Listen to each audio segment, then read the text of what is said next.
Hey, so this is the Sketchbox for March 2023, and I already know what everything is already because I can't wait, and I already did my piece. So this is actually a little weird because I am doing this at the end, after everything is done.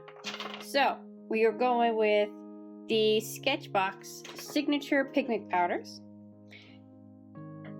Gum Arabic, and what you do is you mix this with this into this, and it makes a whole bunch of different colors. I will show you what I did earlier.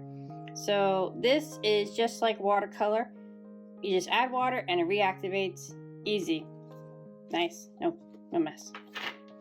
They also gave you a Copic multi-liner, which is a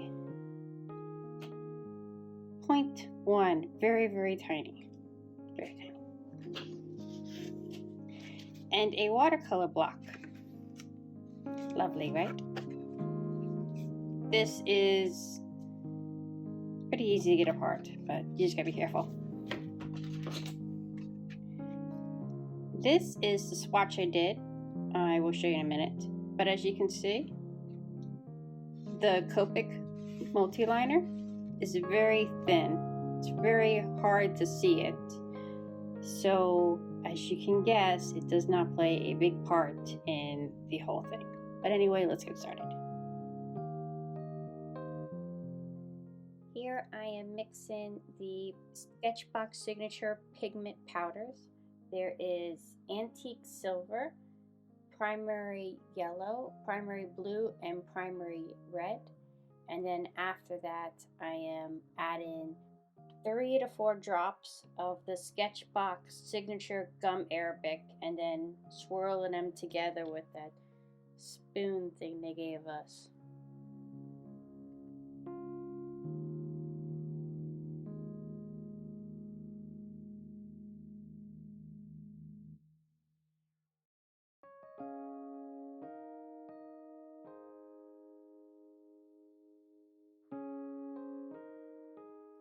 After that's done, moving on to swatching out the colors and testing out the Copic multi-liner.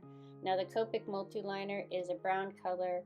It is also a 0.1, and it does not show up underneath these colors or over the colors. And I actually thought that I broke my Copic multi-liner because it stopped doing anything. But apparently the tip just got clogged from the watercolors. So I wish that they gave us a thicker tip or a darker color or some combination of that, because it just didn't work. It didn't work with this. I mean, it's a good instrument, just not with these watercolors. Doesn't work on this paper.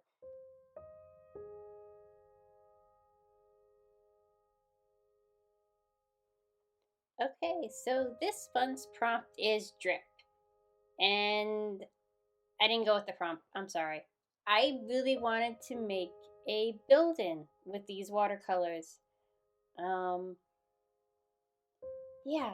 The only problem is I kind of forgot how regular watercolors work because I've been using the Durant Intense watercolors, and what you do is you put down a layer and it dries, and then that layer is permanent. So that's what I did to start here. This is my bottom layer.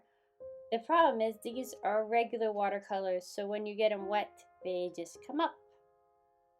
And that's not a fault of the watercolors, that is a fault of me, my technique. So it looks weird what I'm doing because I'm trying to layer these watercolors, and these watercolors are not good at layering. What they are good at, though, is making very interesting colors. Good combination of colors. And like, I got the nice trees in the background. I'm okay with the trees. The building, I'm just not happy with the colors that are appearing on the paper. I don't know exactly what color I was going for. I was happy with the little middle tower. I like the little middle tower. The top page, I'm just not liking the color. That's all me. That's not the watercolors. It's me. So I am just trying to figure out, letting it dry a little bit, trying to mess with the background, try to fade it back a little bit. I'm adding colors to the top, and I'm not happy. And then I add a red. I really don't like the red, but as soon as I wipe away the red, it makes this really pretty orange color, and I like the orange color. So that's what it ends up staying, the beautiful orange color. The background, bunch of trees, there's a wall back there. It starts out as like a little fence, but later on I want to match it to the front fence.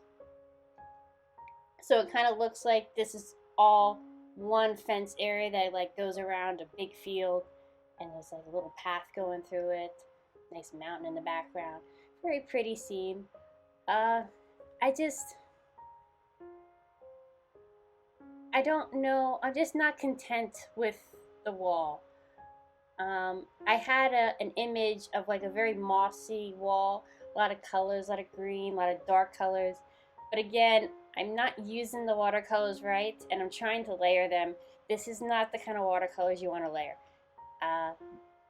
So I'm adding a lot of darks. This is a lot of blue over the red. Try to sparkle it up and then make it like kind of mossy. It's just not working out. I'm just not happy with the wall at all. And I'm like, okay, fine. I'm gonna put something in the foreground. It might be a brick building. Might be a tree. I'm not sure yet at this point. It could be either.